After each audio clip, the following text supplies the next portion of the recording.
వీడికి నిజం చెప్పకపోతే ఆ శంకరావును జగన్ అడిగినట్లే అడిగి ఇంటికి చెప్పులు తెస్తాడేమో. ఏంటని అన్నారు? ఏం మాట్లాడరు? అంతా అయిపోయిన తర్వాత ఇక దాచేదేముందిరా. 14 ఏళ్ళు నేను మంచి చేసినట్లు బిల్డప్ ఇచ్చా. మన ఎన్నో మీడియా అదే జనాలను నమ్మించింది.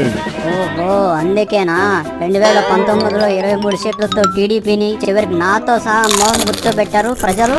అవునరా, నేను మన ఈనాడు ఆంధ్రజ్యోతి టీవీ నమ్మా, జనాలు మాత్రం జగన్నే నమ్మారు. ఇప్పుడు కూడా నేను నమ్ముతున్నట్లేదు అన్నారు. ఈ ఎలక్షన్ లో నాతో పాటు నువ్వు కూడా ఇంట్లో కూర్చునేలా ఉన్నావు. అవునరా, మన సభల్లో ఖాళీ కుర్చీలను చూస్తుంటే నాకు భయం వేస్తోంది. మరి జగన్ ధైర్యం ఏంటో అన్నారు. చూడు ఎలా మాట్లాడుతున్నాడు.